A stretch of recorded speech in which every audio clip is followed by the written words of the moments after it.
Das gilt auch für Fischereien, Fleischereien oder Käsereien. Nein, Feinkostleben mit Käse aus japanischer Sicht manchmal fast schon übertrieben. Als ich gerade nach Deutschland gekommen war, wirkten Diskussionen unter Deutschen auf mich oft wie Streit. Hallo ihr Lieben, ich bin Mizuki. Ich lebe seit 7 Jahren hier in Deutschland, aber seit ich in Deutschland lebe, habe ich angefangen, Dinge zu tun, die ich mir früher in Japan nie vorstellen konnte. Manche davon sind total praktisch, andere eher vielleicht typisch deutsch. In diesem Video zeige ich euch 7 Dinge, die ich in Deutschland ganz selbstverständlich mache, die in Japan aber entweder unüblich oder sogar ein kleiner Kulturschock werden. Mal schauen, ob ihr euch in einigen Punkten wieder erkennt oder euch denkt, das würde ich nie machen. Dann, los geht's! Nummer 1. Beim Einkaufen einfach Hallo sagen oder ein Gespräch anfangen. In Deutschland ist es ganz normal, beim Einkaufen an der Kasse mit einem Hallo zu grüßen. Wenn man gar nichts sagt, wirkt das sogar eher unhöflich. Auch am Ende des Einkaufs hört man häufig ein Danke oder schönen Tag noch bzw. schönes Wochenende. Manche Leute führen sogar einen kurzen Smalltalk. In Japan ist das hingegen eher unüblich. Zwar begrüßen sie Verkäufer die Kundschaft mit standardisierten Floskeln wie Irashaimase, auf Deutsch willkommen, aber die Kunden reagieren darauf meist gar nicht. Am Ende des Bezahlvorgangs sagen manche Arigatou gozaimasu, also Dankeschön, aber oft verlässt man das Geschäft auch einfach ganz wortlos. Smalltalk in Geschäften ist in Japan undenkbar, es sei denn man ist mit Freunden oder der Familie unterwegs oder in Osaka. Dass man mit einer völlig fremden Person ein Gespräch beginnt, wie es in Deutschland vorkommt, ist in der japanischen Kultur selten. Außerdem funktioniert der Einkauf in japanischen Bäckereien ganz anders.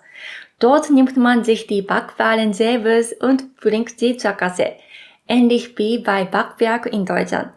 In einer typischen deutschen Bäckerei jedoch sagt man den Verkäufern, was man möchte und bekommt die Ware aus der Auslage gereicht.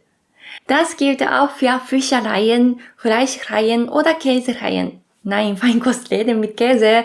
Hier ist der direkte Austausch mit dem Verkaufspersonal unerlässlich. Als ich noch kaum Deutsch konnte, empfand ich diese Art zu bestellen als sehr anstrengend. Ich konnte die Produktnamen nicht und bei so viel Auswahl wusste ich gar nicht, was gut ist. Vor meiner Heirat habe ich deshalb im Supermarkt lieber abgepackten Fleisch gekauft oder mir selbst Brot aus dem Regal genommen. Nach der Hochzeit ließ ich meinen deutschen Mann alles bestellen, heute aber kann ich das problemlos allein und wenn ich sogar ein kleines Gespräch nebenbei führen kann, freue ich mich jedes Mal, weil ich mich dann ein bisschen mehr wie eine Deutsche fühle. Inzwischen bin ich so sehr an diese deutsche Begrüßungskultur gewöhnt, dass ich beim letzten Besuch in Japan fast aus Versehen Hallo in den Supermarkt gerufen habe. In Japan ist der Kundenservice zwar hervorragend und die Verkäufer sind freundlich, aber diese kleinen Gespräche unter Fremden, wie sie in Deutschland üblich sind, gibt es dort gar nicht. In gewisser Weise ist das angenehm, weil man in Japan als Kunde im Geschäft oder auf der Straße nicht von anderen gestört wird. Aber wenn man sich nach sozialen Kontakt sieht, kann man sich auch etwas einsam fühlen. Nummer 2. Pfandflaschen sammeln und zurückbringen. In Japan gibt es zwar Mülltrennung, aber kein wirkliches Pfandsystem. In Deutschland habe ich dagegen gelernt, leere Flaschen sind kein Müll, sie sind Geld. Am Anfang wusste ich nichts von diesem System und habe die Flaschen einfach in den Mülleimer geworfen. Heute sammle ich sie natürlich zu Hause und gebe sie im Supermarkt ab. Manchmal freue ich mich sogar über das Rückgeld, obwohl ich weiß, ich habe es ja vorher selbst bezahlt. In Japan gibt es überall Getränkeautomaten und direkt daneben stehen oft Mülleimer für PET-Flaschen und Dosen. Weil es in Japan kein Pfandsystem gibt, wirft man sie einfach weg, ohne groß darüber nachzudenken. Was andere Abfälle betrifft, in Japan gibt es kaum öffentliche Mülleimer, also nimmt man den Müll, der unterwegs entsteht, meistens wieder mit nach Hause.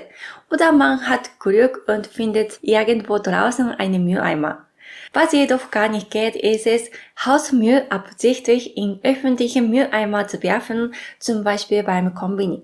Das gilt als absolutes Tabu. In Deutschland ist das anders. Hier gibt es an vielen Orten öffentliche Mülleimer. Man muss seinen Müll also selten mit nach Hause nehmen, außer Pfandflaschen. Interessant finde ich, dass manche Menschen Pfandflaschen absichtlich auf oder neben dem Mülleimer stellen. Ich denke, das liegt daran, dass obdachlose oder bedürftige Menschen diese Flaschen einsammeln, um damit ein wenig Geld zu verdienen. Solche Szenen sind in Japan eher selten, aber das Pfandsystem in Deutschland erklärt auch, warum manche Menschen im Mülleimer nach Flaschen suchen. Übrigens, auch wenn es in Japan kein offizielles Pfandsystem wie in Deutschland gibt, sieht man in bestimmten Stadtteilen, zum Beispiel in Nishinari in Osaka, wo viele obdachlose Menschen leben, manchmal Leute, die große Mengen leeren Dosen sammeln. Viel Geld bringt das vermutlich nicht ein, aber immerhin ein bisschen. Solche Szenen sind in Japan jedoch die Ausnahme. Mittlerweile sammle ich in Deutschland ganz selbstverständlich Pfandflaschen und Dosen. Manchmal ist es zwar etwas umständlich, weil manche Supermärkte bestimmte Flaschen nicht annehmen, aber ich finde, dieses System macht das Thema Recycling viel präsenter und es motiviert die Menschen in Deutschland, ihre Flaschen zurückzugeben, statt sie einfach irgendwo wegzuwerfen. Nummer 3. Weniger duschen und baden. Als ich noch in Japan lebte, war es völlig selbstverständlich, jeden Tag zu baden. Und zwar immer abends. An besonders heißen Sommertagen habe ich mich manchmal nur kurz abgeduscht, aber im Winter war es ganz normal, jeden Abend die Badewanne mit heißem Wasser zu füllen und ein ausgiebiges Bad zu nehmen. Damals war das für mich völlig normal, ich habe nicht weiter darüber nachgedacht. Heute vermisse ich diese ruhigen Momente im warmen Wasser sehr. In Deutschland hingegen, obwohl manche Haushalte auch eine Badewanne haben, bedeutet das nicht, dass man täglich badet. Der Grund liegt vor allem an den hohen Strom- und Wasserkosten. Außerdem duscht nicht jeder täglich in Deutschland. Männer mit kurzen Haaren duschen vielleicht oft jeden Tag, aber besonders Frauen mit langen Haaren verzichten häufig darauf. Zu häufiges Duschen macht das Haare spröde und die Haut trocken. Der Grund dafür liegt im harten Wasser. Hartes Wasser trocknet nicht nur die Haare, sondern auch die Haut aus. Und in manchen Regionen in Deutschland ist der Kalkgehalt besonders hoch. In Japan hingegen gibt es überall weiches Wasser.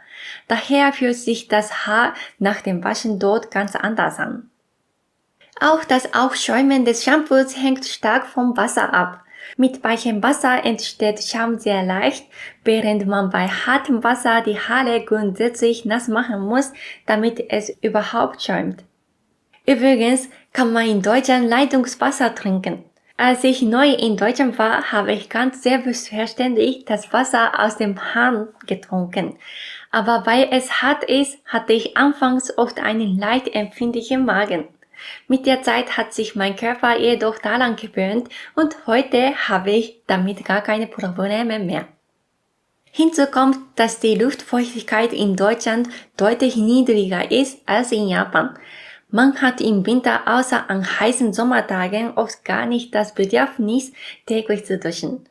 Auch ich dusche inzwischen außerhalb des Sommers nicht mehr jeden Tag. Allerdings, asiatische Haare ist oft kräftig und dunkler. Wenn ich nicht regelmäßig dusche, wirken meine Haare schnell fettig und ungepflegt. Deshalb ist Trockenshampoo für mich ein Muss. Zum Glück gibt es in Deutschland viele verschiedene Sorten davon. In Japan habe ich vielleicht 1 oder 2 Produkte gesehen, aber hier ist die Auswahl riesig und die Qualität ist wirklich gut. Trotzdem bin ich in Japan geboren und aufgewachsen und ich liebe die japanische Badekultur. Deshalb fällt es mir manchmal schwer, nicht jeden Tag baden zu können, auch wenn ich damit Wasser und Energiekosten spare. Ich kann aber besser die Zeit sparen, das finde ich aber sehr toll. Nicht nur die Feuchtigkeit, sondern auch der Zeitpunkt des Duschens hat sich für mich verändert. In Japan habe ich grundsätzlich immer abends vor dem Schlafengehen gebadet. In Deutschland duschen viele eher morgens. In Japan ist es verbreitet, sich vor dem Schlafen zu waschen, um den Schmutz des Tages nicht mit ins Bett zu nehmen. Zudem geht es beim abendlichen Baden auch darum, sich vor dem Strapazen des Tages zu erholen. In meinem Fall hat sich mein Bade- und Duschverhalten durch das Leben in Deutschland also deutlich verändert. Nummer 4. Spazieren gehen. Einfach nur zum Spazieren. In Deutschland sind Spaziergänge und Wanderungen ganz selbstverständlich und das oft über erstaunlich lange Strecken, die sich viele Japaner sogar nicht vorstellen können. Natürlich hängt das auch vom Alter und der jeweiligen Personen ab, aber generell gilt, in Deutschland hat die Familie einen hohen Stellenwert und viele verbringen ihre freien Tage gemeinsam. Da die Geschäfte sonntags geschlossen sind, bleibt als typische Sonntagsbeschäftigung oft der Spaziergang. Auch ich gehe mittlerweile regelmäßig spazieren. Das gehört inzwischen ganz selbstverständlich zu meinem Alltag. Als ich noch in Japan lebte, war das jedoch anders. Vielleicht lag es auch daran, dass ich jünger war, aber bewusst spazieren zu gehen war für mich damals kein Thema. In Japan wird Spazierengehen eher mit älteren Menschen verbunden. Außerdem haben die Läden dort auch sonntags geöffnet, sodass es viele andere Möglichkeiten gibt, den Tag zu verbringen. Im Gegenteil, man hat fast das Gefühl, es ist endlich frei, jetzt muss ich unbedingt einkaufen gehen. Nummer 5. Trinkgeld geben. In Deutschland ist es ganz üblich, in Restaurants, Cafés oder beim Friseur Trinkgeld zu geben.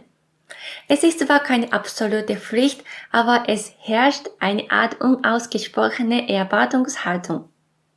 In Japan hingegen gibt es kein Trinkgeldsystem.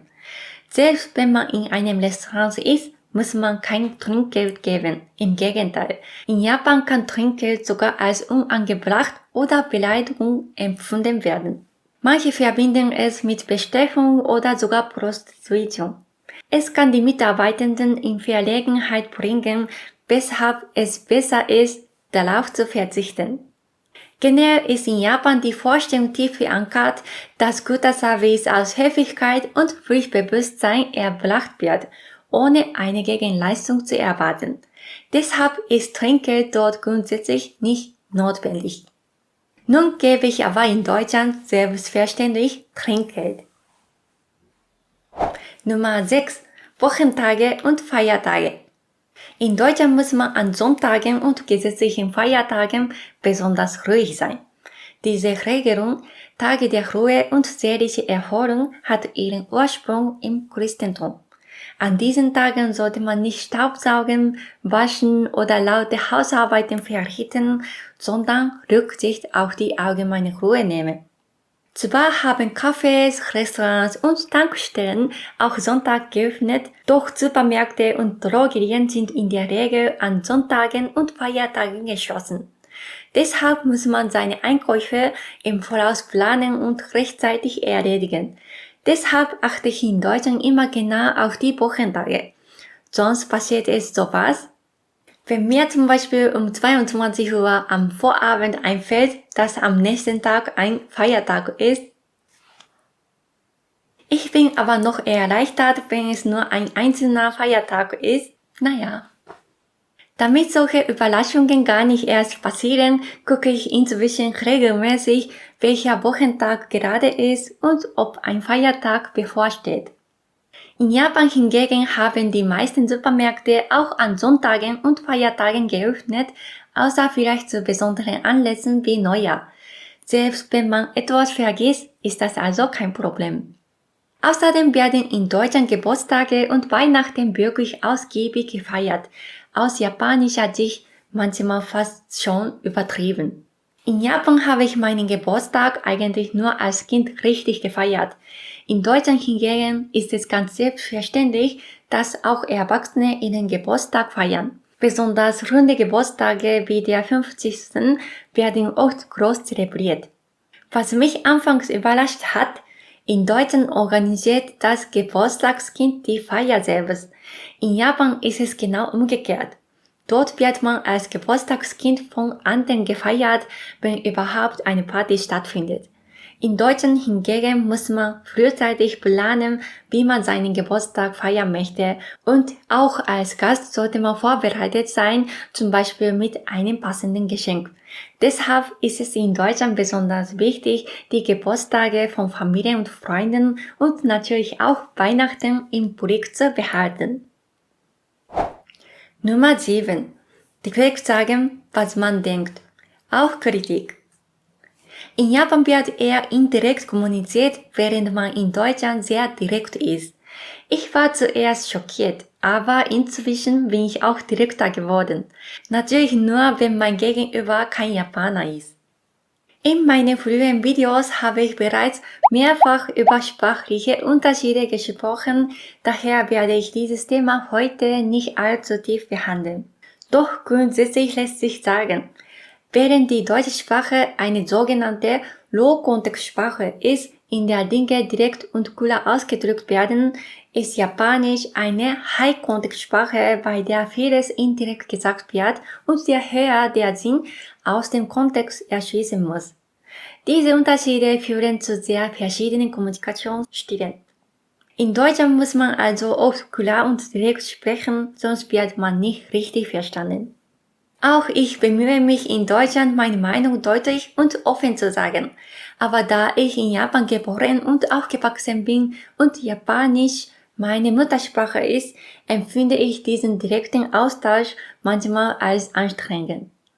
Als ich gerade nach Deutschland gekommen war, wirkten Diskussionen unter Deutschen auf mich oft wie Streit. Manchmal fühlte ich mich durch die direkte Ausdrucksweise sogar persönlich angegriffen und war verletzt. Gleichzeitig habe ich den Eindruck, dass man in Deutschland selbst nach einem echten Streit recht schnell wieder persönlich miteinander umgeht. In Japan hingegen werden tiefgehende Gespräche oft vermieden und wenn es zu Meinungsverschiedenheiten oder Konflikten kommt, dauert es meist länger, bis sich die Beziehung wieder normalisiert. Die japanische Kultur legt großen Wert auf Harmonie und hilft so, Konflikte zu vermeiden. Das kann sehr angenehm sein, aber gerade im beruflichen Kontext finde ich auch in Japan den offenen, direkten Stil in Deutschland oft deutlich effizienter und rationaler. Ja, das waren einige Dinge, die ich mir in Deutschland angewöhnt habe, auch wenn ich sie mir früher in Japan nie vorstellen konnte. Gibt es etwas, das ihr in Deutschland ganz normal findet, aber für Japan total ungewöhnlich wäre? Schreibt es mir gerne in die Kommentare, ich bin super gespannt auf eure Erfahrungen. Wenn euch das Video gefallen hat, freue ich mich wie immer über ein Like und ein Abo, damit ihr nicht mehr Videos rund um die kulturellen Unterschiede zwischen Deutschland und Japan, das Leben als Japanerin in Deutschland oder japanische Kochvideos verpasst. Vielen Dank fürs Zuschauen und bis zum nächsten Mal. Dann, ciao! ありがとうございました。